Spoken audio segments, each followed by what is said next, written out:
From the Millennium Goals and the Rio +20 conference, the UN in September 2015 agreed to the 15-year Sustainable Development Goals, which include the original 8 Millennium Goals revised and adds 7 new goals in the economic and environmental areas.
Travel Television will highlight one of the 17 goals for our audience each month. The United Nations' 6th Sustainable Development Goal is clean water and sanitation. The UN wants to ensure the availability and sustainable management of clean water and sanitation for all. Let us explain.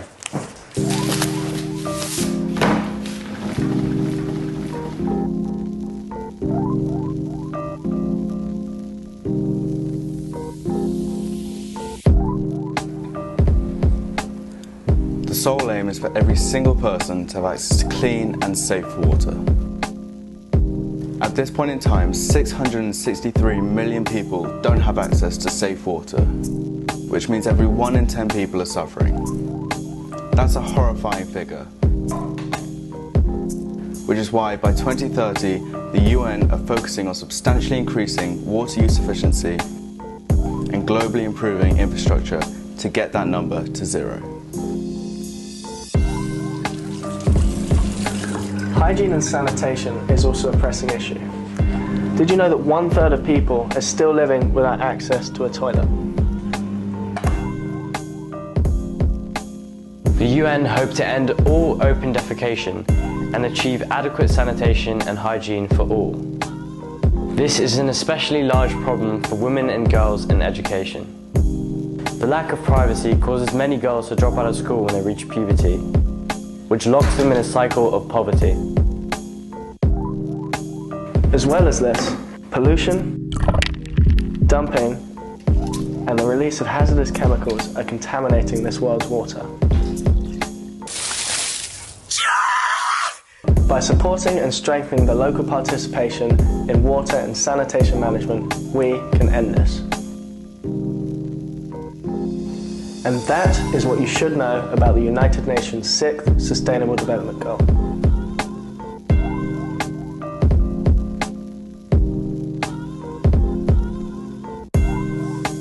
So what are you going to do about it? Check out members.worldmerit.org, and thanks for watching. At the June 2016 forum for the 10th anniversary of the BBC, one of the scheduled groups addressed 1 million Americans in global faith-based service. The panel was moderated by David Eisner, CEO of Repair the World and former CEO of the Corporation for Community and National Service. Beginning on my far right, Eduardo Vargas works with Susan Richley, who you heard from earlier. Eduardo is the Deputy Director for the Center of Faith-Based and Community Initiatives at USAID. Closest to me, James Lindsay, is the Executive Director of the Catholic Volunteer Network, and he can share a really close view on what faith-based volunteering looks like and feels like on the ground. And in the middle, Yasmin Shaheen McConnell is the Alliance Director for, which includes bringing in faith-based organizations, for the Service Year Alliance. And so she'll be able to draw together some of the ways in which our discussions touch on youth engagement and touch on the service, the national service movement. I would love to start off, Jim.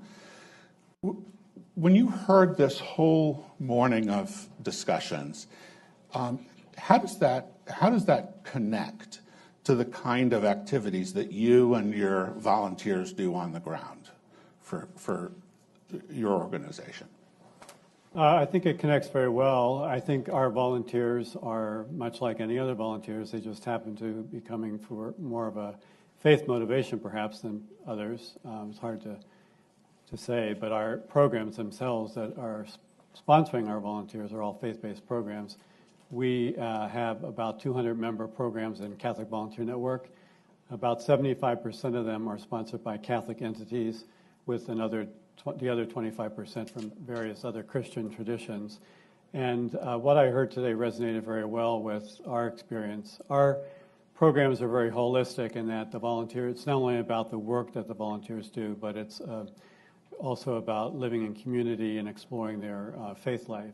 That's actually a really good transition, Yasmin. I was going to ask you, when you think in terms of recruitment and you think in terms of organizations that bring faith-based volunteers into their work and non-faith-based organizations that engage faith-based volunteers, which kinds of organizations do you think can most benefit, and which kinds of initiatives most benefit from engaging volunteers that come from that perspective? I've thought about that a lot in the last couple days, actually, and hearing us talk on stage has been interesting to think about the ways that we can engage, to your point, David, young people both of faith and not of faith, but within faith organizations and faith traditions here in the United States. There's many different ways that we can do this, and as a millennial, I've actually seen a lot more integration amongst young people of faith and people who are considered a very buzzwordy thing, which is called the nuns. Here in America today, young people who don't have a faith affiliation. And we've seen a big mixture of people actually serving across different organizations and different cores from many different perspectives. So I encourage organizations, both faith-based and non-faith-based, to address young people by bringing them in through that impact lens. What is the impact that you're making? Because young people of faith are looking to make an impact just like anyone else is. So that's the first major takeaway, I'd say. And the second one is actually a little bit self-critical of our own movement. One of the things that we haven't done very well in the past is to acknowledge the long tradition of faith-based organizations in the service year movement. And one of the things that we can do better in the future is to bring them in together with the rest of the service year movement, both domestically and internationally, and look at ourselves as if we're doing this together. Eduardo, speaking of impact, looking from USAID's perspective and your department, where would you give an example or two of a really powerful engagement and partnership where the faith-based volunteers are playing sort of a driving role? Last November and last month, actually, I was in Central America, and the first time I was there specifically researching this issue, I was astounded to find out that really faith-based organizations are taking the lead. And speaking as an individual, not as a government official, it was my impression that they were actually leading the cause. So you have Salesians International, you have Hermanas de María Auxiliadora, you have many Protestant churches leading this charge and actually giving guidance to government and social work agencies doing this. Been in the Central African Republic. We have been working with the Catholics, with the Protestants, with the Muslims to come together and say, look, we need to mitigate this conflict, and we need to tell each individual constituency to say, this does not need to be a religious issue. This is something that we can work out through dialogue, conflict mitigation, mediation, so on and so forth. Well, the churches and the Muslim community over there do not have the infrastructure, as we would say here, to have social workers and get the message out there, if it were not for the volunteers. These two examples, I can honestly speak from firsthand experience, would not be possible without the work of faith-based organizations and the volunteers that they rely on, which we all know is the backbone of their structure. So many people, when I talk about faith-based volunteering, immediately assume that proselytizing is a piece of the work. And if not a piece of the work, it's somehow in the back of people's minds one of the reasons that they want to go to other countries and meet people. How do you manage that? I think that's a common misconception. Our volunteers are doing healthcare and education and social services, and yes, some of them are more involved than others in pastoral ministry, but I really think that our programs, the faith component is more one of motivation on the part of the volunteer, him or herself. It's not so much about influencing the others, in fact. If I can jump in, actually, it's one of the interesting distinctions we think about a lot at the Service Year Alliance is what drives somebody to serve. And if your faith drives you to serve, it can be just as worthwhile as a desire to pay back your student loans, as a desire to get a job, as something just simply idealistic inside you that makes you want to do this. So I think we sometimes mix up motivation with the service itself and whether or not that includes proselytization. The other thing I'd like to note is that a number, besides Repair the World and Catholic Volunteer Network, which are fantastic service year programs, best in the country, there are a number of others as well. We've got the Episcopal Service Corps, and their Young Adult Service Corps actually serves internationally. Lutheran Volunteer Corps, Avodah, Jesuit Volunteer Corps, which we've talked about already, and Young Adult Volunteers with the Presbyterian Church are just initial examples. And many of those and others actually receive AmeriCorps funding, and that a tenet of that is that you cannot proselytize with that, and or organizations don't. It's not a core tenet of what they do, actually. And so that's, I think, another critical thing for us to remember is that these public-private partnerships, which we've been talking about a lot today, include faith-based partnerships already, and they're very deeply ingrained in American society without those transgressions that I think people consider when they first think about faith-based organizations, but in reality very rarely exist. But the majority of the recipients that are faith-based organizations are coming at it from a faith-inspired, I don't want to say theology, but ideology, if you will, to better serve somebody else. And that's where we work. The goals is another sort of fusion between the way we see things changing in the faith-based space and the way we see things changing amongst young Americans. And a perfect example of that is the environment. We're seeing a really a huge sort of sea change when it comes to evangelical Americans and the way they interact with environmental change and the difference that they feel is critical both to themselves as people of faith and to the future of our nation and our world, and we see that being critical to young people as well. So there's a lot of intersections here where the way people of faith are interacting with development is also changing the same way that can impact these goals critically. Many of us are more aware during holiday time of community food banks and church or civic organizations that collect food to help those in need. Travel Television is visiting with nonprofits where you can volunteer year-round.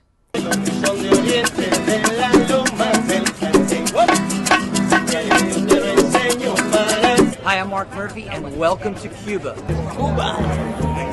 The people on board this ship are the first Americans to set sail from the U.S. to Cuba in more than 50 years. Join us on this historic day, bringing together the Cuban people and the American people.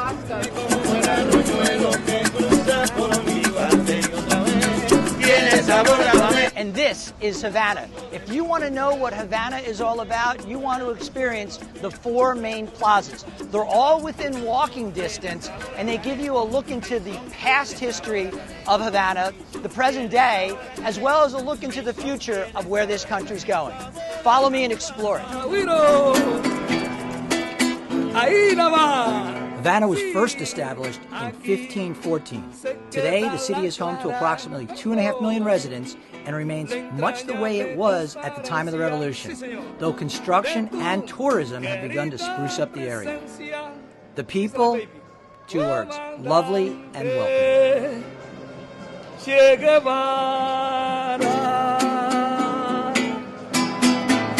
Sí, señor.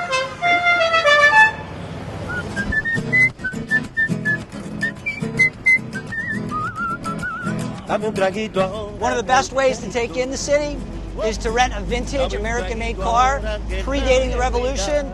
Head out to that fortress and experience the entire city from the front seat or the back seat of one of these vintage automobiles. And you know what? You can even bring along your own music.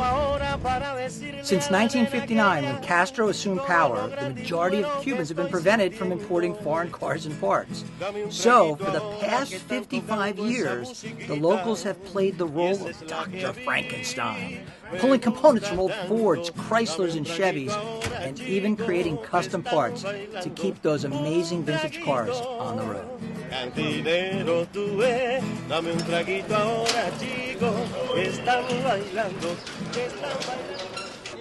So this is a little market, and what I like about Havana is you've got tourism and you've got great historic sites, but you've got everyone just doing their own thing. And that's what's interesting about travel, to experience the people and the culture untouched.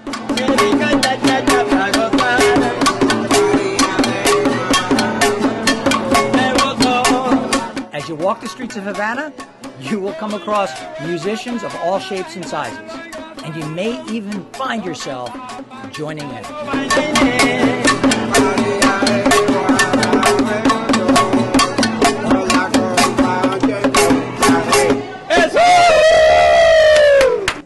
I'm telling you, you are going to love the people here. This is not staged. This is the way it is. Our time in Havana has come to an end. As we wave goodbye, we know one thing for certain. We will be back. Gracias, América. Gracias, América. Gracias, América.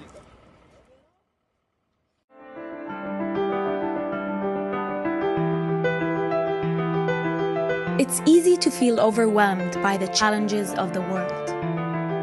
What can you do? Make change happen. Volunteer.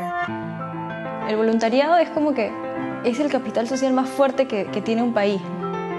Je peux dire que être volontaire, c'est une fierté pour moi. Es un trabajo en el cual nosotros ponemos de nosotros para apoyar a gente que lo necesita.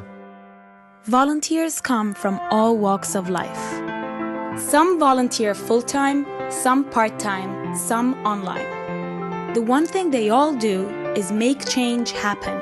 I think we're dreamers, so then we bring out all this energy into our work and we want to achieve great results. Everyone can contribute their time, skills, and knowledge by volunteering, and the combined efforts can be a significant force for achieving peace and development. UNV is celebrating the participation of volunteers making a difference locally, nationally, and globally this International Volunteer Day. Make change happen. Volunteer. Hazte voluntario. Volunteer. Volunteer. Volunteer. Volunteer. Volunteer. Change le monde, deviens volontaire. Go to unv.org to learn more about volunteering in your community, online or far from home.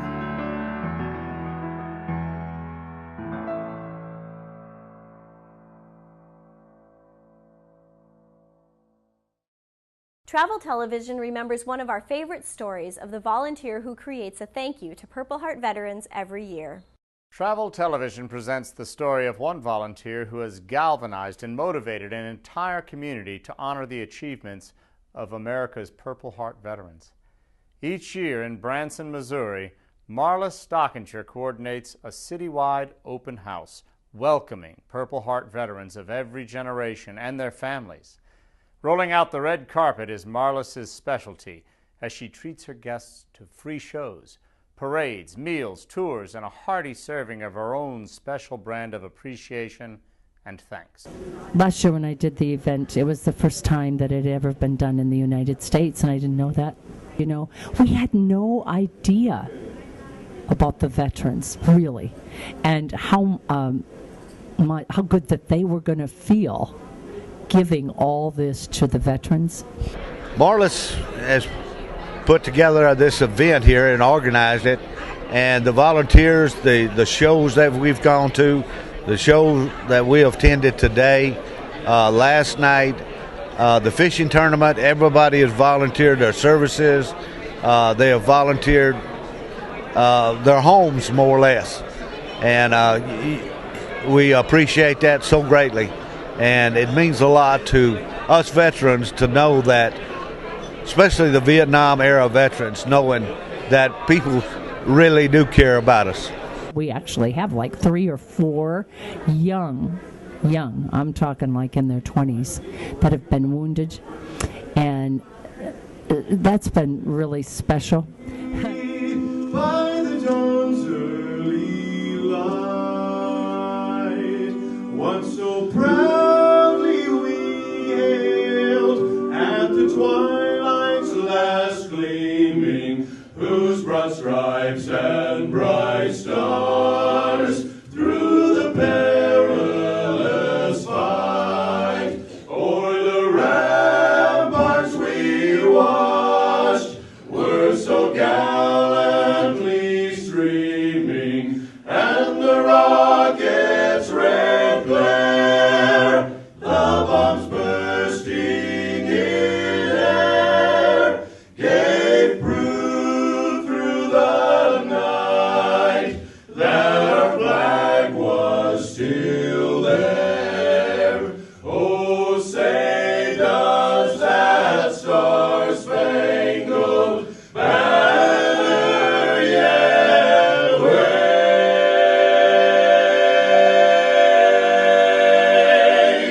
o'er the land of the free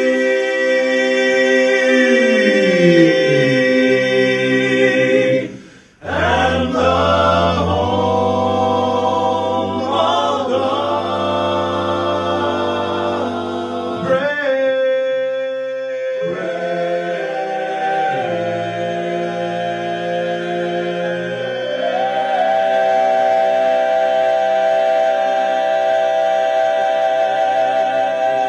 doing all this, because any of you that are out there that have volunteered, you know, it's your passion, and so you're going to do it because it's something that you love to do. It's in you, and you want to do it good, and you want to do it right.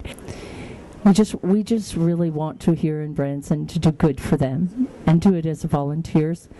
Every one of them that are here volunteered. All of the people that did the shows, the theaters, all the people that work behind the scenes, they're all just givers. They're just givers, the volunteers. Well, we love them. And the veterans love them. Man, I'm telling you, appreciation. You can never get enough hugs from them because they're constantly loving you. A simple yellow ribbon is what I need to set me free. I wrote and told her please. Oh, tie a yellow ribbon round the oak tree. It's been 3 long years. Do you still want me?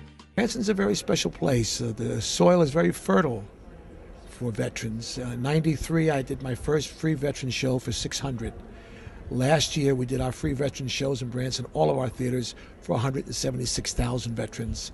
It's become now the largest gathering of veterans in America. And so we are very proud of a little city of 7,000 people that welcomes 7 million people a year in tourism to give back to our veterans who serve for our country and put their life on the line for us. I'm honored. I'm honored to be in their presence. I'm honored to know them. I'm honored to have had the opportunity to learn from them and to grow as a person. And it comes from volunteering. You know, one of the things that you learn the most from, you've got to give back.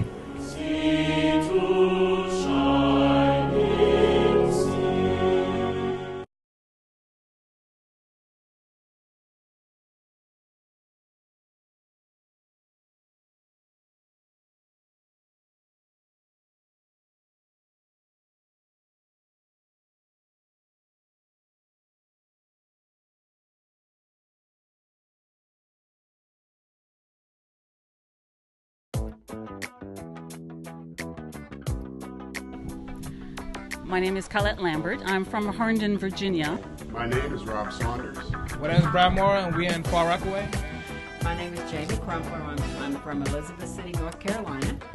And I'm here to hopefully make a difference. I'm really simply just a neighbor helping out another neighbor.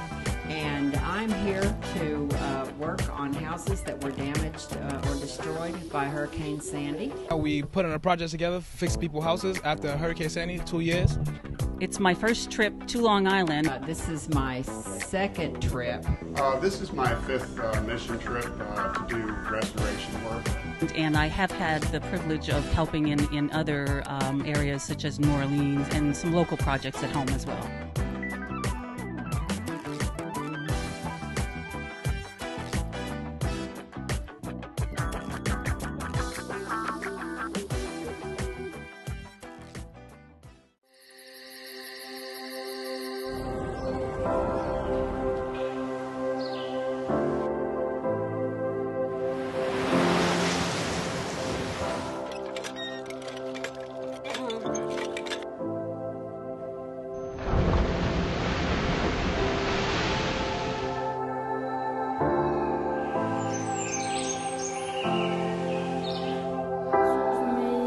Son exactas.